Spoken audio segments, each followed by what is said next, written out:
ഇന്ന് തന്നെ ഡൗൺലോഡ് ചെയ്യൂ. കാണൂ നിങ്ങളുടെ ഫേവറേറ്റ് ഷോസ്.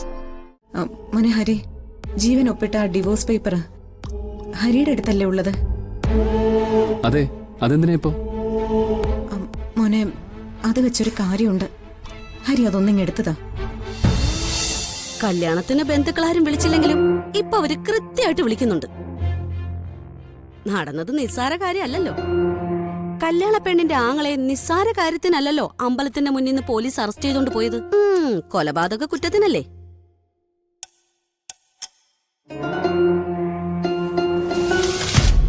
നീ ഒന്നും മിണ്ടാതിരിക്കുന്നുണ്ടോ? സംഭവിച്ചത് സംഭവിച്ചു.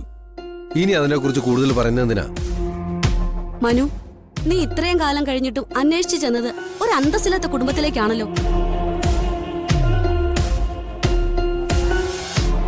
അമ്മ ജ്യോതി അകത്തുണ്ട്, അവളൊന്നും കേക്കണ്ട. കേട്ടാൽ എനിക്കെന്താ? ഇതെന്താ രഹസ്യമായിട്ടുള്ള കാര്യമാണോ? കൊന്നതിനാ പിടിച്ചോണ്ട് പോയത്. നാളെ നീ എങ്ങനെ പുറത്തിറങ്ങൂടാ? നിന്റെ പൊസിഷൻ എന്താ? അമ്മ ജ്യോതിയുടെ കുടുംബത്തിന്റെ തെറ്റുകൾ മാത്രമാ പറയുന്നേ. പക്ഷേ വലിയൊരു തെറ്റ് ഞാൻ ചെയ്തിട്ടുണ്ട്. അതിന്റെ പരിഹാരമാ ഈ വിവാഹം.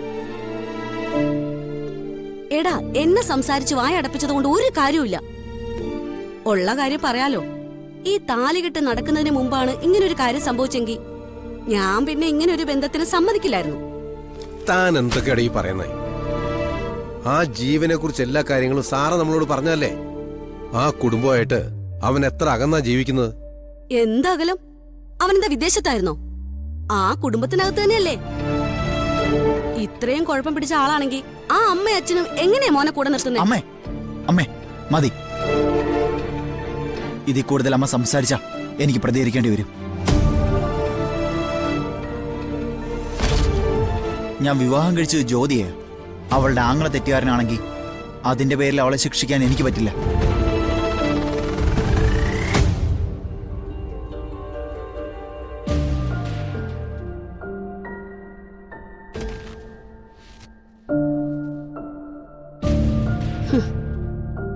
പോലീസ് പിടിച്ചുകൊണ്ടുപോയതുകൊണ്ട് തീർന്നില്ലല്ലോ. ഇനിയിപ്പൊ കോടതിയിൽ നിന്ന് വിചാരണ വരും, അത് കഴിഞ്ഞ് ശിക്ഷയും വരും. അപ്പോഴും എല്ലാരും ഇത് തന്നെ പറയണം കേട്ടോ. താനൊന്ന് വായടക്കണോ? അവനെ കൊണ്ട് അധികം സംസാരിപ്പിക്കണ്ട.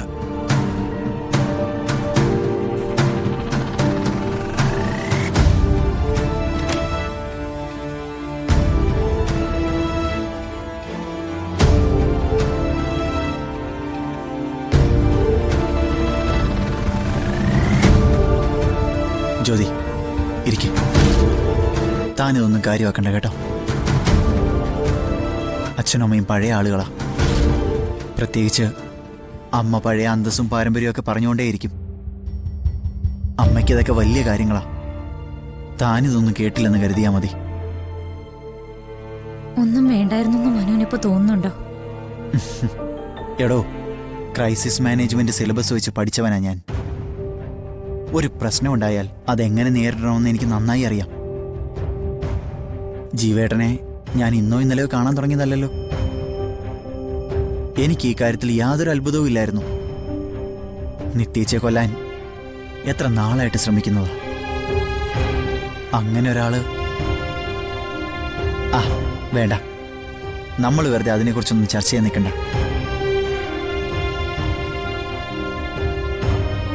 നമുക്ക് എല്ലാം മറന്നു കളയാൻ ശ്രമിക്കാം. അതല്ലേ മാർഗമുള്ളൂ.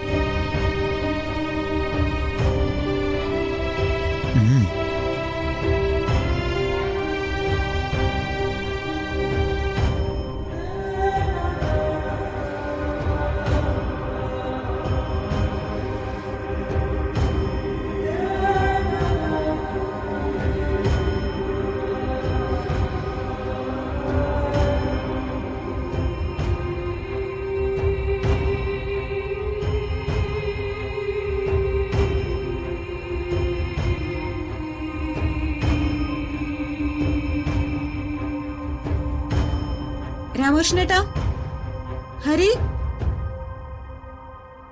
ഹരി ദേ വരുന്നേ. എന്താ സുജാതെ? ഹരി എവിടെ? ഒരു അത്യാവശ്യ കാര്യമുണ്ട്. എന്താ ആന്റി? മോനെ ഹരി, ജീവൻ ഒപ്പിട്ട ആ ഡിവോഴ്സ് പേപ്പർ ഹരിയുടെ അടുത്തല്ലേ ഉള്ളത്? അതെ, അതെന്തിനാ ഇപ്പോ? മോനെ, അത് വെച്ചൊരു കാര്യമുണ്ട്. ഹരി അതൊന്നിങ് എടുത്തതാ. അല്ല സുജാതെ, ഇപ്പൊ എന്തിനാ ഒപ്പിട്ട പേപ്പർ? അത് വെച്ച് എന്ത് ചെയ്യാനാ? രാമകൃഷ്ണേട്ടാ, ഇത്രയും നാളും ഞാൻ ധൈര്യത്തോടെ ഇരുന്നത് ഹരിയും നിത്യയും തമ്മിൽ വിവാഹം കഴിച്ചിട്ടുണ്ടെന്ന് ജീവൻ വിശ്വസിച്ചു എന്ന് വെച്ചിട്ടാ. പക്ഷെ നിത്യമോളൊരു അബദ്ധം കാണിച്ചു. അങ്ങനൊരു വിവാഹം കഴിഞ്ഞിട്ടില്ലെന്ന് അവനോട് പറഞ്ഞു. അവൻ അവളെ കൊണ്ട് പറയിപ്പിച്ചു. ആ, അല്ല അപ്പോ എല്ലാരും കല്യാണ തിരക്കിലായപ്പോ ജീവൻ അതും കൂടെ ചേർത്ത് തീർത്തല്ലേ? നിത്യയെ ജീവൻ വിശ്വസിപ്പിച്ചിട്ടുണ്ടായിരുന്നില്ലേ? ജാമ്യത്തിലിറങ്ങിയാലും ശിക്ഷ കഴിഞ്ഞിറങ്ങിയാലും അവൻ അവളെ തേടി വരും. അങ്ങനെ ഉണ്ടാവാതിരിക്കണമെങ്കിൽ നിത്യമോള് കൂടി അതിലൊപ്പിട്ട് അത് മൂവ് ചെയ്യണം. ആന്റി, അതിനൊക്കെ ഒരുപാട് പ്രൊസീജിയേഴ്സ് ഉണ്ട്. അല്ലാതെ മോനെ, കൊലപാതക കേസിന് അകത്ത് കിടക്കുന്നവനല്ലേ അവൻ.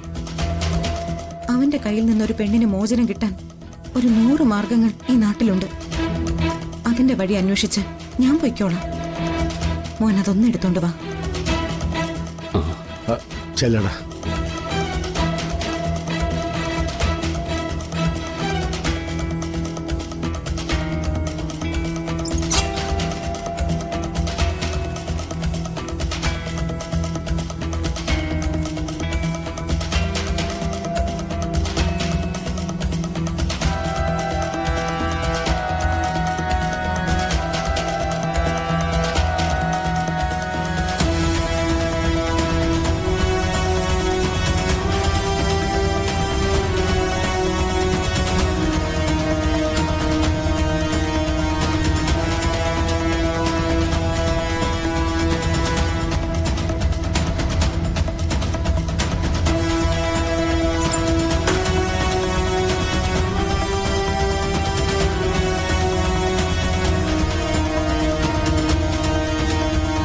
ജന്മശാപമാണ് രാമകൃഷ്ണേട്ട.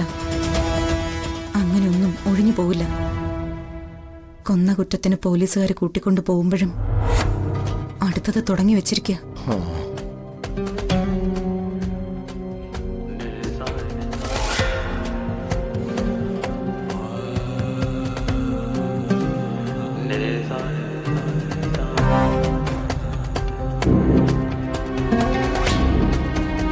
ആ, കിട്ടിയോ? അമ്മാവാ, ഞാൻ എന്താ?